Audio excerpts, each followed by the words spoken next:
আমি প্রথমেই স্বাধীনতার ঘোষক শহীদ প্রেসিডেন্ট জিয়াউর রহমানের স্মৃতির প্রতি শ্রদ্ধা নিবেদন করছি এবং তার উভয়ের মাগফিরাত কামনা করছি।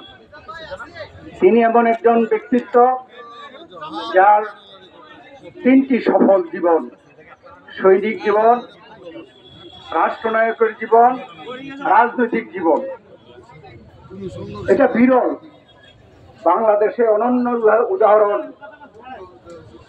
উজ্জ্বল নক্ষত্র শহীদ প্রেসিডেন্ট জিয়াউর রহমান। 25শে কালো রাত্রি যখন পাকিস্তান সেনাবাহিনী বাংলাদেশের জনগণের উপরে গণহত্যা চালিয়েছিল, তখন মানুষ আশা করেছিল তখন যারা রাজনীতিবিদ ছিলেন তারা দিক নির্দেশনা দিবেন, রুখে দাঁড়াবেন, কিন্তু তা করতে পারেনি তারা। অথচ তৎকালে জিয়াউর রহমান একজন সেনাবাহিনীর মেজর ছিলেন। ইস্ট বেঙ্গল রেজিমেন্ট, 8ম ইস্ট বেঙ্গল রেজিমেন্টে তিনি ছিলেন।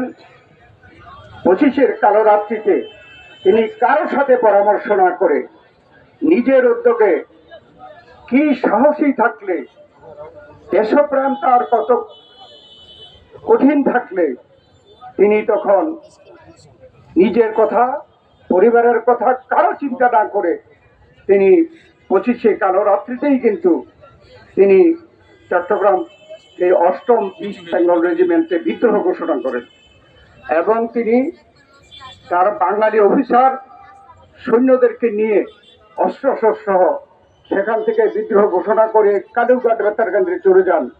এরপর দিন 26 তারিখ তিনি স্বাধীনতা ঘোষণা করেন।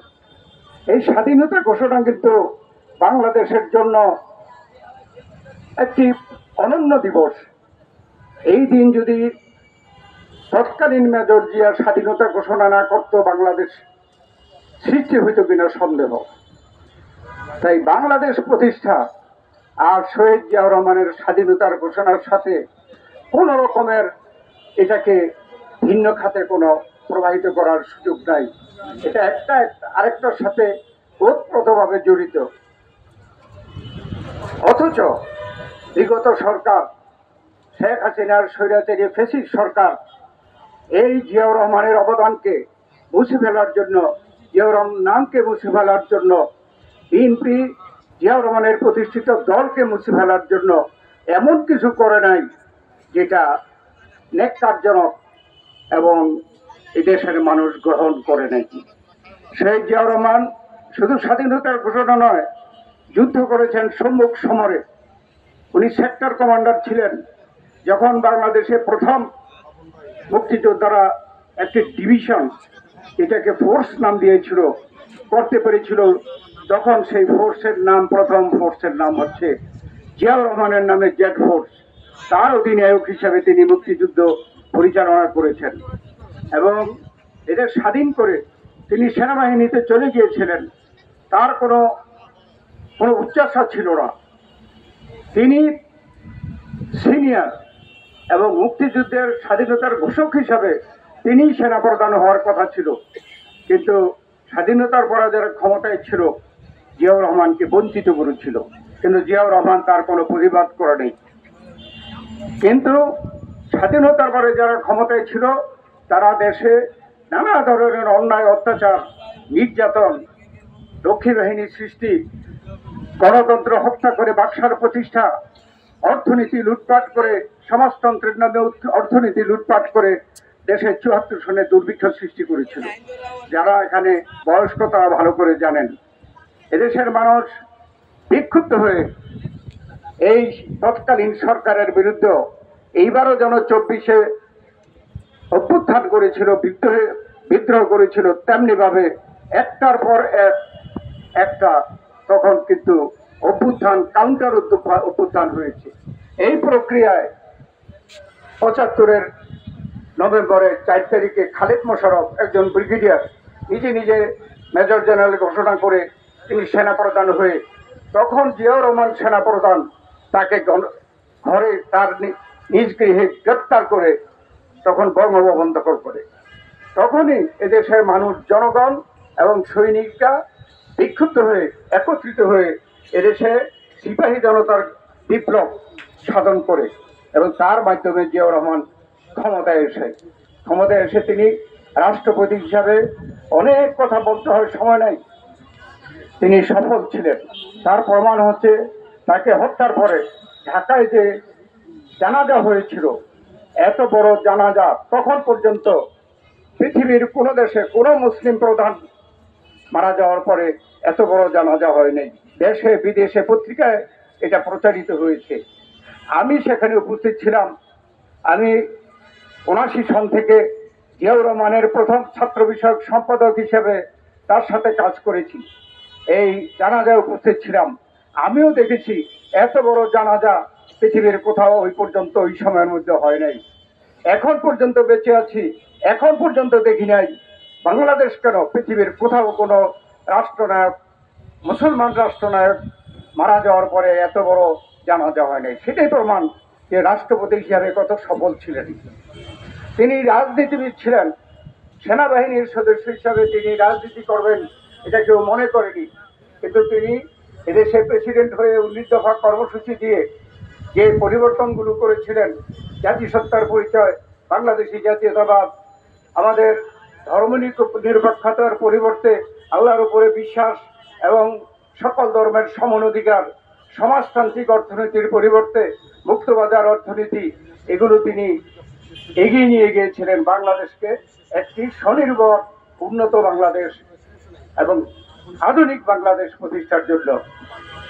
তখনই এদেশে যারা ভালো চায় না তারা ষড়যন্ত্র করে দেশীয় এবং বৈদেশিক ষড়যন্ত্রের মাধ্যমে জিয়াউর রহমানকে হত্যা করে।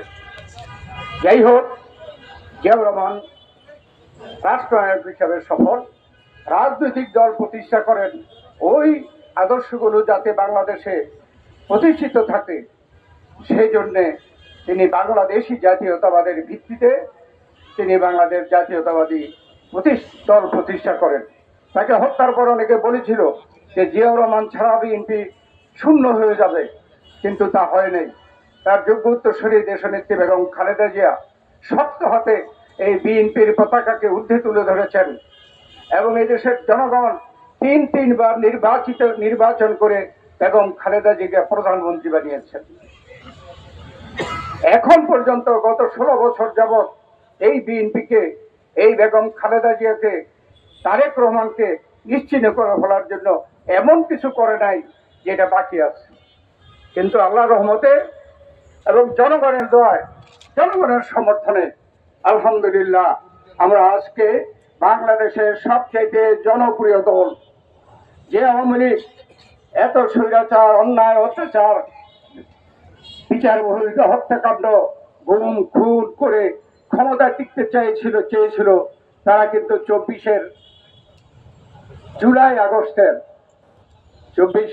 সালের গত বছরের জুলাই আগস্টের এই বৈষম্য বিরোধী ছাত্র গণ আন্দোলনের মুখে তারা পদত্যাগ করতে বাধ্য হয়েছে, দেশ থেকে পালাতে বাধ্য হয়েছে। আজকে বেগম খালেদা জিয়া বাংলাদেশে জনগণের কাছে সবচেয়ে জনপ্রিয় নেত্রী। ঠিক, বিএনপি সবচেয়ে জনপ্রিয় দল। হাততালি দিয়ে না, কারণ আজকে আমরা শোক দিবস পালন করছি। এই দিবসটি বাংলাদেশের জন্য অত্যন্ত শোকের দিবস। যদি বাংলাদেশে জিয়াউর রহমান বেঁচে থাকতো, আজকে বাংলাদেশের এই অবস্থা না, অনেক উপরে চলে যেত। তার যে পরিকল্পনা ছিল এই বাংলাদেশ স্বনির্ভর এবং উন্নত আধুনিক বাংলাদেশে পরিণত হইত। সেই জন্যে তিনি রাজনীতিবিদ হিসাবেও সফল। এই রাজনৈতিক দল এখনো টিকে আছে এবং বাংলাদেশে আজকে সবচেয়ে জনপ্রিয় দল। ঠিক, আমরা আজকে এমন একটা সময় আছি, শহীদ জিয়াউর রহমানকে স্মরণ করা, তার আদর্শ কর্মপন্থাকে আমরা গ্রহণ করে কাজ করা, এটা আমাদের এখন জরুরি হয়েছে বাংলাদেশের জন্য। জিয়াউর রহমান বাকশাল বাতিল করে গণতন্ত্র প্রতিষ্ঠা করেছিলেন। আজকে গণতন্ত্র হুমকির সামনে। আজকে বাংলাদেশের মানুষ স্বৈরাচারকে পতন ঘটিয়েছে, কিন্তু এখনো গণতন্ত্র পূর্ণ প্রতিষ্ঠা করতে পারে নাই। এই সরকার বলেছে যে জনগণের অধিকার ফিরিয়ে দেবে, তাদের প্রধান দায়িত্ব জনগণের অধিকারের মধ্যে ভোটের অধিকার প্রদান। গত 16 বছর যাবৎ দেশের মানুষ ভোটের অধিকার থেকে বঞ্চিত। অতএব আজকে শহীদ প্রেসিডেন্ট জিয়াউর রহমানের শাহাদাত বার্ষিকীতে আমাদের শপথ হোক শহীদ জিয়াউর রহমানের আদর্শ, রাষ্ট্র কর্মকাণ্ড এ সকলকে ধারণ করে আমরা এদেশে একটি গণতান্ত্রিক সরকার প্রতিষ্ঠা করব এবং জনগণের সরকার আগামী দিনকে দেশকে জিয়াউর রহমানের যে স্বপ্ন স্বনির্ভর, উন্নত, আধুনিক বাংলাদেশে পরিণত করবে, সেই প্রত্যাশা নিয়ে আপনাদের ধন্যবাদ জানিয়ে আমি আমার বক্তব্য শেষ করছি। আল্লাহ হাফেজ। বাংলাদেশ জিন্দাবাদ।